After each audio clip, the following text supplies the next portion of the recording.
Древна, източна мъдрост твърди, че човек се ражда с половин душа и постига щастие на белия свят, когато открие липсващата си половинка.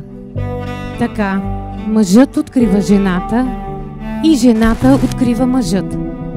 Съединени, двете половинки окръглят цялото, едната душа и едното тяло на тяхното единение и щастие.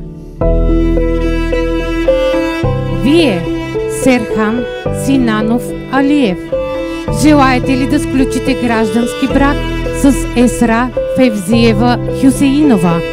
Да.